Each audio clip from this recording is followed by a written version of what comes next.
Guys, ഫോട്ടോഗ്രാഫിക്ക് വേണ്ടി നിങ്ങൾ ഈ ഒരു സ്മാർട്ട് ഫോൺ എടുക്കാൻ പ്ലാൻ ഇട്ടിട്ടുണ്ടെങ്കിൽ ഒരു വലിയ പ്രശ്നമുണ്ട്. അതൊരു ഒന്നൊന്നര പ്രശ്നമാണ്. അതെന്താണെന്ന് ഞാൻ പറയാം. അതിന് മുന്നേ ഈ ഒരു ബോക്സിലാണ് നമ്മുടെ വിവോ X300 Pro വരുന്നത്. ബോക്സിനകത്ത് നിങ്ങൾക്ക് ഈ ഒരു കേസ് കിട്ടുന്നുണ്ട്. കഴിഞ്ഞ കൊല്ലം ട്രാൻസ്പെറൻറ്റ് കേസ് ആയിരുന്നു. ഇത്തവണ നമ്മുടെ ഫോണിൻ്റെ കളറ് മാച്ച് ആവുന്നത് എക്ലിപ്സ് ബ്ലാക്ക് എന്ന് പറയുന്ന കളറാണ്. ഒരു കളറിലും കൂടിയുണ്ട്. ഈ കളറിന് മാച്ച് ആവുന്ന ടൈപ്പ് അത്യാവശ്യം ക്വാളിറ്റി ഉള്ളൊരു കേസാണ് കിട്ടുന്നത്. അതിനൊപ്പം ഒരു 90 വാട്ടിൻ്റെ ഒരു USB Type A ഫ്ലാഷ് ചാർജറാണ് കൂടെ വരുന്നത്. ഈ ഫോൺ 90 വാട്ടിൻ്റെ വയേർഡ് ചാർജിങ് സപ്പോർട്ട് ചെയ്യും. അതിന് പറ്റിയ വയർ നമ്മുടെ ബോക്സിനകത്തുണ്ട്. എന്നാൽ ഇത് 40 വാട്ടിൽ വയർലെസ് ചാർജിങ്ങും കൂടി സപ്പോർട്ട് ചെയ്യും. അത് സെപ്പറേറ്റ് നിങ്ങൾ വാങ്ങിക്കണം. 40 വാട്ടിൻ്റെ വയർലെസ് ചാർജിങ് അതും ഇതിനകത്ത് സപ്പോർട്ട് ഉണ്ട്. പിന്നെ നിങ്ങൾക്ക് ഈ ഒരു ബോക്സിനകത്ത് സിം എജക്ടർ ടൂൾ ഉണ്ട്. X സീരീസ് ഫോൺ വാങ്ങുവാണെങ്കിൽ നിങ്ങൾക്ക് വേണ്ടി സ്പെഷ്യൽ ആയിട്ട് ഇങ്ങനെ ഒരു കാർഡ് കിട്ടും. X സീരീസ് ഇത് ശരിക്കും പറഞ്ഞാൽ നിങ്ങളുടെ പ്രീമിയം സർവീസ് X കെയർ, അത് തന്നെ ഈ ഒരു X കെയർ എന്ന് പറഞ്ഞൊരു പ്രീമിയം ഫോൺ അല്ലേ. അപ്പോൾ അതിന് പ്രീമിയം സർവീസ്. അതിനൊപ്പം കുറച്ച് പഠന പുസ്തകങ്ങളും ഇതിൻ്റെ ഒപ്പം ഉണ്ട്. ഇത്രയാണ് ബോക്സിലുള്ളത്. ഇത് ഫോട്ടോഗ്രാഫി കിറ്റ് അല്ല. ആ ഒരു എക്സ്ട്രാ ലെൻസ് ഇല്ലേ, അത് എൻ്റെ കയ്യിലില്ല. സോ സാധാരണ നിങ്ങൾ കടയിൽ പോയി ഈ ഫോൺ മേടിക്കുകയാണെങ്കിൽ ഈ ഒരു ബോക്സിലായിരിക്കും കിട്ടുന്നത്. പല ആൾക്കാരും ഇത്രയും പൈസ കൊടുത്ത് ഞാൻ ഒരു വിവോ ഫോൺ പോയി മേടിക്കണോ എന്ന് ചോദിക്കുന്നവരുണ്ട്. പക്ഷേ ഈ ഒരു ഫോൺ ഉണ്ടല്ലോ, ഇതിന് നിങ്ങൾ എത്ര രൂപ കൊടുത്തു കഴിഞ്ഞാലും അതിൻ്റെ ഓരോ രൂപയും വെർത്താണ് എന്ന് തോന്നിപ്പിക്കുന്ന ഇഷ്ടം പോലെ കാര്യങ്ങൾ ഇതിനകത്തുണ്ട്. ക്യാമറയെ പറ്റി പിന്നെ പറയേണ്ട ആവശ്യമില്ല. ഇതിന് ഡിസ്പ്ലേ ആയിക്കോട്ടെ, സ്പീക്കേഴ്സ് ആയിക്കോട്ടെ, ബിൽഡ് ക്വാളിറ്റി ആയിക്കോട്ടെ, ഫോണിൻ്റെ ഓവറോൾ ഇൻ ഹാൻഡ് ഫീൽ ആയിക്കോട്ടെ, ഈ ഒരു ഒറിജിനൽ വോയിസിൻ്റെ സ്മൂത്ത്നെസ് ആയിക്കോട്ടെ, ഹാപ്റ്റിക്സ് ആയിക്കോട്ടെ, എല്ലാം എന്താ പറയുക, ഇത്രയും പ്രീമിയം അടിപൊളിയായിട്ടൊരു ഫോൺ ഇറക്കാൻ പറ്റുമോ എന്ന് തോന്നിപ്പിക്കുന്ന രീതിയിലാണ്. ഇതാണ് മറ്റേ സാധനം, ഫ്ലിപ്കാർട്ട്. കഴിഞ്ഞ കൊല്ലത്തെക്കാളും ലേശം വെയിറ്റ് കുറഞ്ഞിട്ടുണ്ടെന്നും പറയാം, കൂടിയിട്ടുണ്ടെന്നും പറയാം. 226 ഗ്രാമാണ് ഇതിൻ്റെ വെയിറ്റ്. കഴിഞ്ഞ പ്രാവശ്യം 223 ഗ്രാം ഒരു കളറിനുണ്ടായി, 228 ഗ്രാം വേറെ കളറിനുണ്ടായി. പക്ഷേ ഇത് സൈഡിൽ നോക്കിയാണ്ടല്ലോ, ഫോൺ സ്ലിം ആണെങ്കിലും ഏകദേശം ഫോണിൻ്റെ അത്രയും തന്നെ സൈസിൽ ഇപ്പോൾ ക്യാമറ വന്നു തുടങ്ങി. ശരിക്കും ഇങ്ങനെ പിടിച്ചു കഴിഞ്ഞാൽ നമ്മളൊരു ക്യാമറയും കൊണ്ട് നടക്കുന്ന പോലൊരു ഫീല്. എന്തായാലും സ്ക്രീൻ പ്രൊട്ടക്ടർ ഓൾറെഡി ഇവർ ഒട്ടിച്ച് തന്നിട്ടുണ്ട്. നല്ലൊരു കാര്യം. ഫ്രണ്ടിൽ ഗ്ലാസ് ആണ്, ഇവരുടെ ആർമർ ഗ്ലാസ് ആണ് വരുന്നത്. ബാക്ക് ഗ്ലാസ് ആണോ എന്ന് ചോദിച്ചാൽ കണ്ടു കഴിഞ്ഞാൽ ഗ്ലാസ് പോലെ തോന്നും. ഗ്ലാസ് എന്ന് വേണമെങ്കിൽ പറയാം, ഗ്ലാസ് ഫൈബർ എന്നാണ് പേര്. ആൻഡ് ഈ ചുറ്റും കണ്ടില്ലേ, ചുറ്റുമുള്ള ഫ്രെയിം ഇത് പ്ലാസ്റ്റിക് അല്ല, മറ്റേ ടൈറ്റേനിയം അല്ല, ദിസ് ഇസ് അലുമിനിയം അലോയ് ആണ്. ഇത് മെറ്റലാണോ എന്നറിയാൻ ഞാൻ അന്ന് പറഞ്ഞു തന്നില്ലേ. ഈ ഒരു ആന്റണ കട്ടൗട്ടുകൾ ഉണ്ടോ എന്ന് നോക്കിയാൽ അത് ആന്റണ കട്ടൗട്ട് ഉണ്ടെങ്കിൽ ഇതൊരു മെറ്റൽ ഫ്രെയിം ആണ് ഏത് ഫോണിലും. പിന്നെ IP റേറ്റിംഗ് ഉണ്ട്, IP68, IP69 ഇതൊക്കെ ഉണ്ട്. ഇനി ഇതിന്റെ ഡിസ്പ്ലേ ഉണ്ടല്ലോ, പറയാതിരിക്കുമ്പോൾ എന്ത് രസമാണെന്നറിയോ കാണാനായിട്ട്. അതായത് ഫ്ലാറ്റ് ഡിസ്പ്ലേ ആണ് ഒന്ന്. ഇതിൻ്റെ ബെസൽ നോക്കിക്കോ, ഭയങ്കര തിന്നല്ലേ. നോക്കി എല്ലാ സൈഡും ഭയങ്കര തിന്നാണ്, എല്ലാ സൈഡും ഈക്വൽ ആട്ടോ. 1.1 മില്ലിമീറ്ററോ അങ്ങനെ എന്തോ ആണ് ഇതിൻ്റെ സൈസ്. ഈ സൈഡ് ഇവിടെ എല്ലായിടത്തും ആ ഒരു സെയിം മില്ലിമീറ്ററിലാണ്. ആൻഡ് ഔട്ട്ഡോറിലാണെങ്കിൽ പോലും ബ്രൈറ്റ്നസ്സിന് ഒരു കുഴപ്പമില്ല. അതായത് 2000 നിറ്റ്സിൻ്റെ ബ്രൈറ്റ്നസ് ആണ് ഇത് വരുന്നത്. അപ്പോൾ ഡയറക്റ്റ് സൺലൈറ്റിന് അടിയിൽ പോയി കഴിഞ്ഞാൽ പോലും വിസിബിലിറ്റിക്ക് പ്രശ്നമില്ല, സുഖമായിട്ട് ഉപയോഗിക്കാൻ പറ്റും. ആൻഡ് HDR സപ്പോർട്ട് ചെയ്യുന്ന ഡിസ്പ്ലേ ആണ്. ഇപ്പോൾ നെറ്റ്ഫ്ലിക്സ്, യൂട്യൂബ്, ഹോട്ട്സ്റ്റാർ അല്ലോ, ആമസോൺ പ്രൈം, ഇതിലൊക്കെ HDR കോണ്ടന്റ് കാണുവാണെങ്കിൽ ഇത് സപ്പോർട്ട് ചെയ്യും. ആ സമയത്ത് മാത്രം ലോക്കൽ പീക്ക് ബ്രൈറ്റ്നസ് 4000 നിറ്റ്സ് വരെ വരും. പിന്നെ ഈ സാധനം കണ്ടില്ലേ, ഈ സയസ് ഉള്ളിൽ കൂടെ ഒന്ന് കയറി ഇറങ്ങിയിട്ടുണ്ട്. അതായത് ഇതിൻ്റെ ഡിസ്പ്ലേ പോലും സയസ് ആണ് ഇത്തവണ ട്യൂൺ ചെയ്തിരിക്കുന്നത്. എന്തിന്? നമ്മൾ എടുക്കുന്ന ഫോട്ടോ എന്താണോ അതെങ്ങനെയാണോ അവർക്ക് നമുക്ക് കാണിച്ചു തരേണ്ടത്. ഇപ്പോൾ സയസ് എന്താണോ നമ്മൾ കാണാൻ ഉദ്ദേശിക്കുന്നത് അതേ രീതിയിൽ കാണിച്ചു തരാൻ വേണ്ടിയുള്ള ഡിസ്പ്ലേ. ഇതുവരെ ഞാൻ ഫോണുകളിൽ കാണാത്തൊരു ഇൻട്രസ്റ്റിംഗ് ആയിട്ടുള്ള കാര്യം കാണിച്ചു തരാവേ. ഇതിൻ്റെ ഡിസ്പ്ലേ ആൻഡ് ബ്രൈറ്റ്നസ് സെറ്റിങ്ങിൽ പോയി കഴിഞ്ഞാൽ ഈ ഒരു ഓട്ടോ ബ്രൈറ്റ്നസ് കണ്ടോ, ഓട്ടോ ബ്രൈറ്റ്നസ് ഓണായി കിടക്കുന്നില്ലേ. പൊതുവേ ഓട്ടോ ബ്രൈറ്റ്നസ് എന്താണ് ചെയ്യുന്നത്? ഇപ്പോൾ ഫോണ് നമ്മൾ വെളിച്ചമുള്ള സ്ഥലത്ത് കൊണ്ടുപോയി കഴിഞ്ഞാൽ ബ്രൈറ്റ്നസ് കൂട്ടും, ഇരുട്ടുള്ള സ്ഥലത്ത് കൊണ്ടുവന്നാൽ ബ്രൈറ്റ്നസ് കുറയ്ക്കും. പക്ഷേ ഇപ്പം ഞാനിപ്പോൾ ഈ റൂമിൽ ഇരിക്കുവാണ്, അത്യാവശ്യം വെളിച്ചമുണ്ട്. ഈ സമയത്ത് ഇതിൻ്റെ ബ്രൈറ്റ്നസ് കണ്ടില്ലേ, ഏകദേശം ഇത്രയാണുള്ളത്. ചിലപ്പോൾ ഈ ബ്രൈറ്റ്നസ് ഉണ്ടല്ലോ എനിക്ക് കുഴപ്പമുണ്ടാവില്ല, വേറൊരാൾക്ക് ഇതേ ബ്രൈറ്റ്നസ് കുറച്ച് കൂടുതലായിരിക്കും. അപ്പോൾ ഓരോരുത്തരുടെയും കണ്ണ് ഓരോ പോലെയാണ്. അതിനുവേണ്ടി ഇവിടെ ഒരു പുതിയ മോഡ് തന്നെയുണ്ട്, കസ്റ്റം ബ്രൈറ്റ്നസ്. ഈ കസ്റ്റം ബ്രൈറ്റ്നസ് നമ്മൾ ഓണാക്കി കഴിഞ്ഞാൽ നമുക്ക് പേഴ്സണലൈസേഷൻ സ്റ്റാർട്ട് ചെയ്യാൻ പറ്റും. എന്നിട്ട് എത്രയാണ് സെൻസിറ്റിവിറ്റി എന്നുള്ളത് നമുക്ക് സുഖമായിട്ട് ഇത് വെച്ചിട്ട് ട്യൂൺ ചെയ്യാൻ പറ്റും. ഇപ്പോൾ ഒരു ടെസ്റ്റ് ഉണ്ട്, ആ ഒരു ടെസ്റ്റ് നിങ്ങൾ എടുത്തു കഴിഞ്ഞാൽ നമ്മുടെ ആംബിയൻറ്റ് എൻവറോൺമെൻറ്റ് നല്ല ബ്രൈറ്റ്നസ് ആക്കി വെച്ചിട്ട് നമ്മളോട് കുറച്ച് ക്വസ്റ്റ്യൻസ് ഒക്കെ ചോദിച്ചിട്ട് അതിനനുസരിച്ച് അഡ്ജസ്റ്റ് ചെയ്യുന്ന ഡിസ്പ്ലേ. സംഭവം കൊള്ളാമല്ലേ? കാരണം എൻ്റെ കണ്ണിന് ചിലപ്പോൾ ഈ ബ്രൈറ്റ്നസ് കുറവായിരിക്കും, വേറൊരാളുടെ കണ്ണിന് ആ ബ്രൈറ്റ്നസ് കൂടുതലായിരിക്കാം, വിച്ച് ഇസ് നൈസ്. 120 ഹെർട്സിൻ്റെ LTPO പാനലാണ് കേട്ടോ. LTPS അല്ല, LTPO പാനലാണ്. ലാസ്റ്റ് ഇയർ പോലെ സെയിം 1.5K പ്ലസ് ഡിസ്പ്ലേ ആണ്. 2K ഡിസ്പ്ലേ അല്ല, 1.5K പ്ലസ് ഡിസ്പ്ലേ ആണ്. എനിക്ക് യാതൊരു കംപ്ലൈൻറ്റും ഈ ഒരു ഡിസ്പ്ലേനെ കുറിച്ച് തോന്നിയിട്ടില്ല. 10/10 ഓൺ ഡിസ്പ്ലേ. ഇനി ഇതേപോലെ കിഡിലനായിട്ടുള്ള വേറെ സംഭവമാണ് ഇതിനകത്ത് കൊടുത്തിരിക്കുന്ന ബാറ്ററി. 6510 mAh ഒരു ബാറ്ററിയാണ് ഇതിനകത്ത് ഇതിനകത്തുള്ളത്. സുഖമായിട്ട് നിങ്ങൾക്ക് ഒരു ദിവസം മൊത്തം നിൽക്കുമെന്ന് മാത്രമല്ല, ഇത് എന്താ പറയുക, പെട്ടെന്ന് ചാർജ് ആവും, വളരെ സ്ലോ ആയിട്ട് ഡിസ്ചാർജ് ആവുള്ളൂ. ഇനി ഡിസ്ചാർജ് ആവുന്ന സമയത്ത് ശ്രദ്ധിച്ച വേറൊരു കാര്യം, ഇപ്പം ഏകദേശം 63% ഉണ്ട്. 1% ബാറ്ററി പോകാമെന്നായിരിക്കും. 1% പോകുമ്പോൾ ഇതിനെന്തോ എക്സ്റ്റൻഡ് ബാറ്ററി മോഡിലേക്ക് പോകും. അപ്പം നിങ്ങൾ സപ്പോസ് എന്തെങ്കിലും വീഡിയോ കണ്ടുകൊണ്ടിരിക്കുവാണ് ആ സമയത്താണ്, അല്ലെങ്കിൽ എന്തെങ്കിലും ഫോട്ടോ എഡിറ്റ് ചെയ്തുകൊണ്ടിരിക്കണം ആ സമയത്താണ് ഈ ചാർജ് തീർന്നിട്ട് ഫോൺ അങ്ങ് ഓഫായി പോയെന്ന് വിചാരിക്കുക. ഓഫായില്ല, എക്സ്റ്റൻഡ് ബാറ്ററി മോഡിലേക്ക് പോയി, കാരണം 1%ലും താഴെ വന്നു. ആ സമയത്ത് നിങ്ങൾ പോയിട്ട് ഈ ചാർജർ എടുക്കുന്നു, ഇതിലേക്ക് കുത്തുന്നു. കുത്തി കഴിയുമ്പോണ്ടല്ലോ, ഫോൺ ഓണായി കഴിയുമ്പോൾ എവിടെ വെച്ചാണോ നിങ്ങൾ നിർത്തിയത് അതേ സ്ഥലത്ത് തിരിച്ചെത്തും. വിച്ച് മീൻസ് നിങ്ങൾ ചെയ്തുകൊണ്ടിരുന്ന കാര്യം പോയില്ല.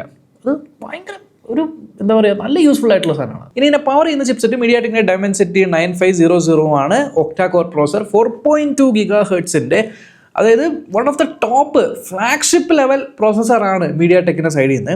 ഈ പ്രോസസ്സറിൻ്റെ പ്രധാന വ്യത്യാസം എന്താണെന്നറിയോ, ഇതിനകത്ത് ഈ NPU എന്നൊരു സാധനമുണ്ട്, ന്യൂറൽ പ്രോസസ്സിംഗ് യൂണിറ്റ്. ഇപ്പം നിങ്ങൾക്ക് ഫോണിൽ തന്നെ AI മോഡൽ റൺ ചെയ്യണം എന്നുണ്ടെങ്കിൽ നല്ല NPU ഉള്ള ഫോണാണെങ്കിൽ നന്നായിട്ട് റൺ ആവുള്ളൂ.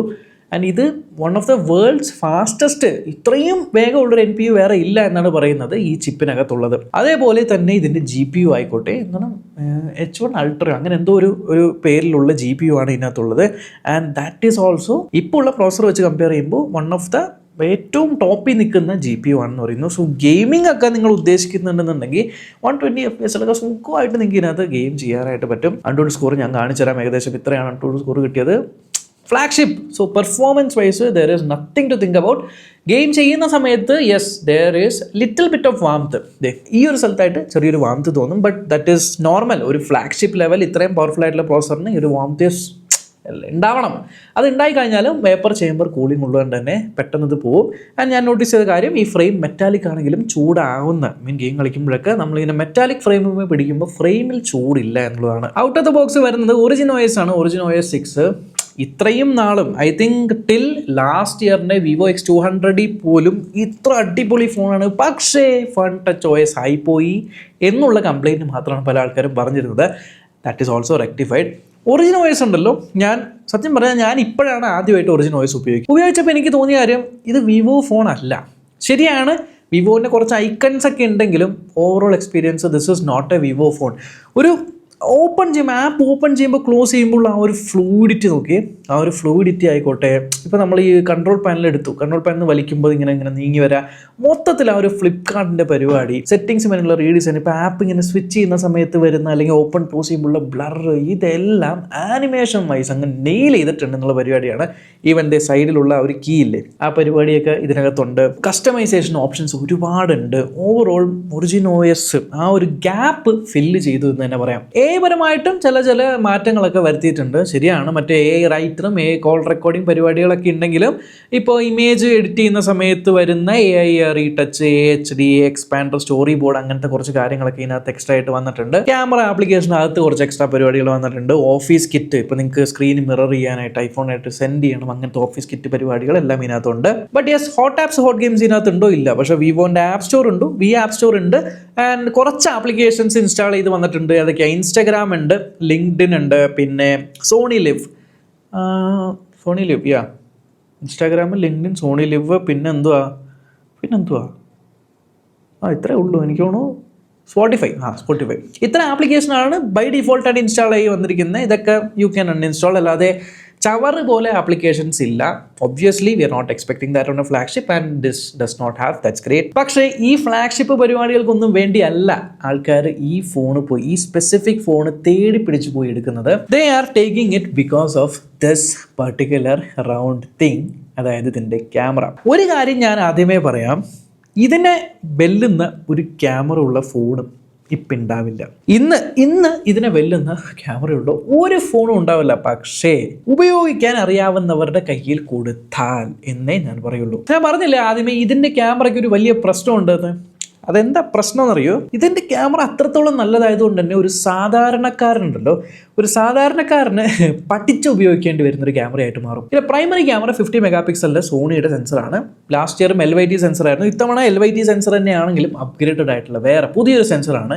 അത് സൈസുമായിട്ടുള്ള കൊളാബറേഷനിൽ ഒരു ഗിംബൽ ഉണ്ടല്ലോ, ഗിംബൽ എന്ന് പറഞ്ഞാൽ അറിയാമല്ലോ, സ്റ്റെബിലൈസ് ചെയ്യാനുള്ള ഒരു ഗിംബൽ സ്റ്റൈൽ ഫോട്ടോ എടുക്കാൻ പറ്റുന്ന രീതിക്കുള്ള സ്റ്റെബിലൈസേഷൻ ഉൾപ്പെടുത്തിയിരിക്കുന്ന ഒരു പ്രൈമറി ക്യാമറ. അതിനോടൊപ്പം ഒരു 50 മെഗാ പിക്സലിന്റെ അൾട്രാ വൈഡ് ക്യാമറ. മൂന്നാമത്തെ ഒരു ടെലിഫോട്ടോ ക്യാമറ. ഇവിടെ കണ്ടോ, ഈ നാലാമത്തെ ക്യാമറ പോലെ ഇരിക്കുന്നതിന്റെ ഒരു സാധനം APO എന്ന് എഴുതിയേക്കുന്നത്. ആ APO കാണുന്നുണ്ടോ എന്നറിയില്ല. ഈ APO എന്ന് പറഞ്ഞാൽ അപ്പോക്രോമാറ്റിക് ലെൻസ് എന്ന് പറയും. ലാസ്റ്റ് ഇയർ ഉണ്ടായി ഈ ഒരു APO. അപ്പോക്രോമാറ്റിക് ലെൻസ് എന്ന് പറഞ്ഞാൽ ക്രോമാറ്റിക് അബറേഷൻ എന്ന് പറയുന്ന സാധനമുണ്ട് ഈ ഫോട്ടോഗ്രാഫിയിൽ. ക്രോമാറ്റിക് അബറേഷൻ എന്ന് പറഞ്ഞാൽ എന്താ? സിമ്പിളായിട്ട് പറയുകയാണെങ്കിൽ നമ്മൾ സ്കൂളിൽ പഠിച്ചപ്പോൾ കോൺവെക്സ് ലെൻസ്, കോൺകേവ് ലെൻസ് എന്നൊക്കെ പഠിച്ചിട്ടില്ലേ? അതായത് ഇപ്പം നമ്മുടെ ഭൂതക്കണ്ണാടി എന്ന് പറയുന്ന സാധനം നമ്മൾ എന്ത് ചെയ്യുന്നു, സൂര്യപ്രകാശം ഇങ്ങനെ കാണിക്കുമ്പോഴത്തേക്ക് ഒരു പേപ്പറിന്മേൽ വെച്ച് കഴിഞ്ഞാൽ ഓട്ട വീണ് ചൂടാവും. ഈ സൂര്യപ്രകാശം ഇങ്ങനെ കാണിക്കുമ്പോൾ ഒരു പോയിന്റിലേക്കാണ് ഇത് അടിക്കുന്നത്. അതേപോലെ ഇതിനകത്തുള്ള ലെൻസും നമ്മൾ എടുക്കുന്ന ഫോട്ടോ സെൻസറിൽ ഒരു പോയിന്റിലേക്കാണ് അടിക്കുന്നത്. ഒരു വൈറ്റ് കളർ എന്ന് പറയുന്നത് എന്താ? Red, green, blue. ഈ മൂന്നെണ്ണം ചേർന്നിട്ടാണല്ലോ വൈറ്റ് കളർ ആവുന്നത്. ഈ റെഡും ഗ്രീനും ബ്ലൂയും ഒരേ സ്ഥലത്ത് പോയി മുട്ടിക്കഴിഞ്ഞാലേ അവിടെ വൈറ്റ് വരുള്ളൂ.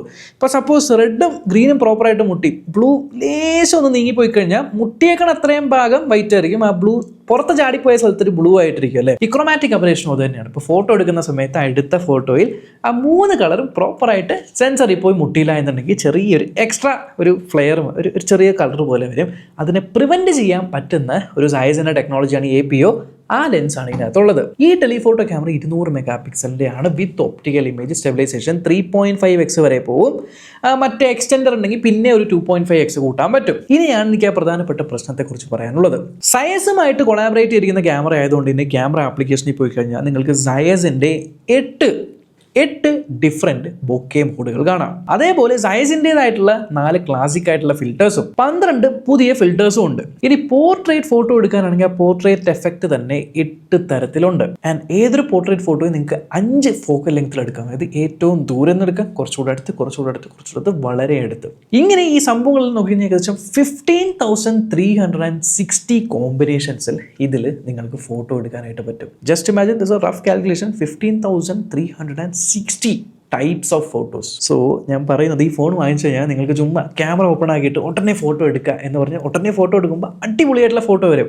എങ്ങനെ കണ്ണും പൂട്ടി ഒരു ഫോട്ടോ എടുക്കാൻ അറിയാത്ത ഒരുത്തൻ്റെ കൈ കൊണ്ട് കൊടുത്താൽ പോലും ഇതിൽ നിന്ന് വരുന്ന ഫോട്ടോ ടോപ്പ് ക്ലാസ് ആയിരിക്കും ആഫ്റ്റർ പ്രോസസ്സിങ്. പക്ഷേ ഇതിൻ്റെ ഫുൾ പൊട്ടൻഷ്യൽ ഉപയോഗിക്കണമെങ്കിൽ നിങ്ങളൊരു സബ്ജക്റ്റിനെ കാണുവാണ്, നിങ്ങൾ പോർട്രേറ്റ് ഫോട്ടോ എടുക്കാൻ പോവുകയാണെങ്കിൽ അത് ഏത് ഫോക്കൽ ലെങ്ത്തിൽ എടുക്കണം? 3.5x, 85mm എടുക്കണോ, 135mm എടുക്കണോ, 24mm എടുക്കണോ? ആ ഒരു തോട്ട് വേണം. ഇനി എടുക്കുമ്പോൾ തന്നെ ആ പുറകിൽ കാണുന്ന ബൊക്കെ ഇതിനകത്ത് കുറേ ഉണ്ട്. സോണാർ, പ്ലാനാർ, ബയോട്ടാർ, ഡിസ്റ്റഗൺ എന്നിങ്ങനെ പല മോഡുകളുണ്ട്. അതിൽ സോണാർ വേണോ, അതോ ബയോട്ടാർ വേണോ, ഡിസ്റ്റഗൺ വേണോ, ഏത് വേണമെന്ന് ചിന്തിക്കാം.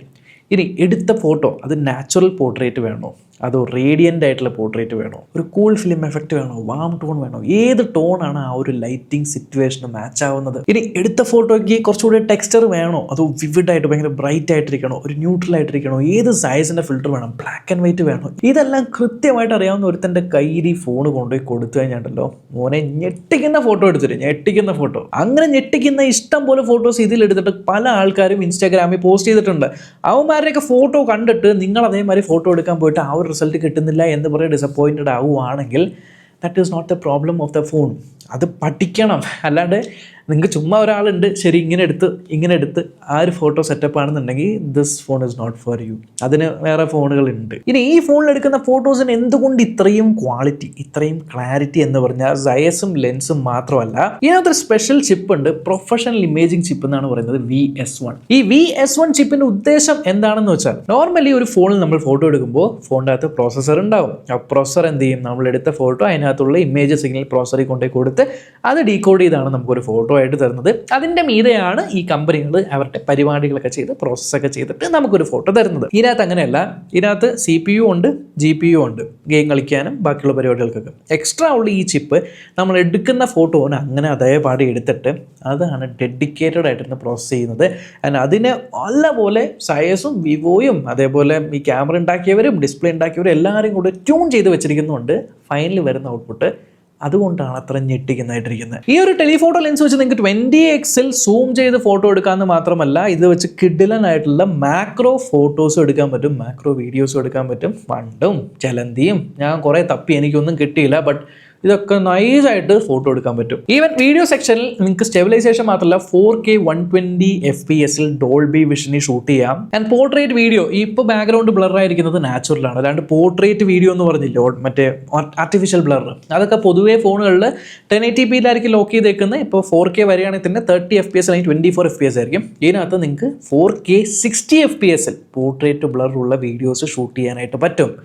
And that is super. പിന്നെ വേറൊരു സംഭവം എന്താണെന്ന് വെച്ചാൽ ഇതൊക്കെ ഭയങ്കര അറ്റൻഷൻ ഡീറ്റെയിൽ ആയി. ഈ കാണുന്ന ഫ്ലാഷ് ഉണ്ടല്ലോ, ഇത് ചുമ്മാ കാണുന്ന ഫ്ലാഷ് അല്ല. ഇപ്പോൾ ഈ ഇതിൽ നിങ്ങളൊരു പോർട്രേറ്റ് ഫോട്ടോ ഫ്ലാഷ് വെച്ച് എടുക്കുവാണെന്ന് ഫ്ലാഷ് പോർട്രേറ്റ് എന്നാണ് ഇതിനെ പറയുന്നത്. ഇവിടെ കണ്ടോ, ഫ്ലാഷ് പോർട്രേറ്റ് എന്നാണ് ഇതിനെ പറയുന്നത്. ഈ ഫ്ലാഷ് പോർട്രേറ്റ് എടുത്ത് നിങ്ങൾ 24 mm ഇപ്പോൾ ഞാൻ ഫോട്ടോ എടുക്കാൻ പോകുന്നതെന്നുണ്ടെങ്കിൽ ഈ അടിക്കുന്ന ഫ്ലാഷ് ഉണ്ടല്ലോ, ഇത് മേളിലത്തെ ഫ്ലാഷ് ആണ്.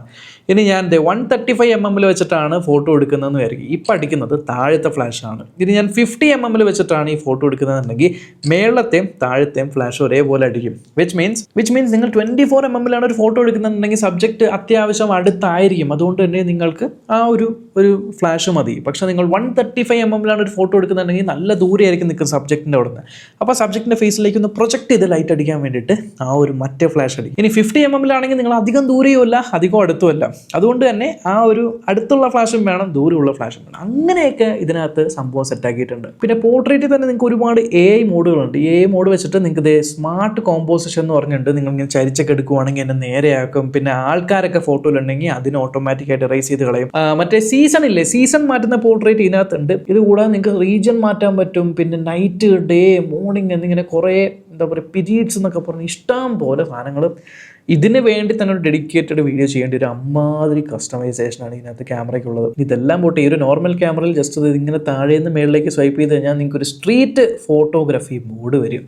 ഈ സ്ട്രീറ്റ് ഫോട്ടോ മോഡിനകത്ത് നിങ്ങൾക്ക് ഒരുപാട് എന്തൊക്കെയോ കസ്റ്റമൈസേഷൻ ഉണ്ട്. സ്ട്രീറ്റ് ഫോട്ടോ ടൈപ്പ് ഫിൽറ്റേഴ്സ് ഉണ്ട്, ബ്ലാക്ക് ആൻഡ് വൈറ്റ് ഫിൽറ്റേഴ്സ് ഉണ്ട്. Load of options, load of customization options. ഇനി ഫ്രണ്ട് ക്യാമറയും ഇതേപോലെ 50 MP വൈഡ് ആയിട്ടുള്ള സൈസ് ട്യൂൺ ചെയ്തിരിക്കുന്ന ക്യാമറയാണ്. നല്ല ഷാർപ്പ് ആൻഡ് ക്രിസ്പ് ആയിട്ടുള്ള സെൽഫീസ് എടുക്കാനായിട്ട് പറ്റുന്നുണ്ട് എന്ന് മാത്രമല്ല നിങ്ങൾക്ക് 4K വീഡിയോ എടുക്കാം.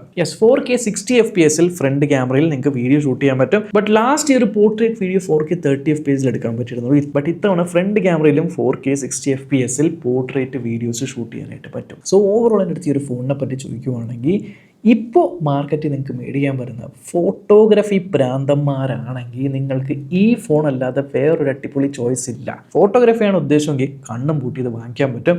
എന്ന് മാത്രമല്ല ഫോട്ടോയിൽ മാത്രമാണോ, ഡിസ്പ്ലേക്ക് എന്തെങ്കിലും കുഴപ്പമുണ്ടോ? ഒരു പ്രശ്നമില്ല, കിട്ടില്ല ഡിസ്പ്ലേ. റാം റോം വേരിയൻസസ് ഇത് 16GB ആൻഡ് 512GB ആണ്. ലേറ്റസ്റ്റ് ആയിട്ടുള്ള റാം, ലേറ്റസ്റ്റ് ആയിട്ടുള്ള റോം, പ്രോസസ്സർ ഫ്ലാഗ്ഷിപ്പ് ആയിട്ടുള്ള മീഡിയാടെക്കിൻ്റെ പ്രോസസ്സർ, അൺടൂഡ് സ്കോർ കുഴപ്പമില്ല, കൂളിംഗ് ഉണ്ട്, metal frame, wireless charging, fast charging. Even ഈ ഫിംഗർ പ്രിന്റ് സ്കാനർ ഉണ്ടല്ലോ, ഇതും അൾട്രാസോണിക് ഫിംഗർ പ്രിന്റ് സ്കാനർ ആക്കിയിട്ടുണ്ട്. സോ കയ്യിൽ കുറച്ച് വെള്ളമൊക്കെ ഉണ്ടെങ്കിൽ പോലും പട്ടയെന്ന് പറഞ്ഞിട്ട് അൺലോക്ക് ആവും. So I don't know man, this is an amazing phone. അത്രേ എനിക്ക് പറയാനുള്ളൂ. അപ്പോൾ അത്രയുള്ളൊരു വീഡിയോ, അടുത്ത വീഡിയോ കാണാം. ബൈ.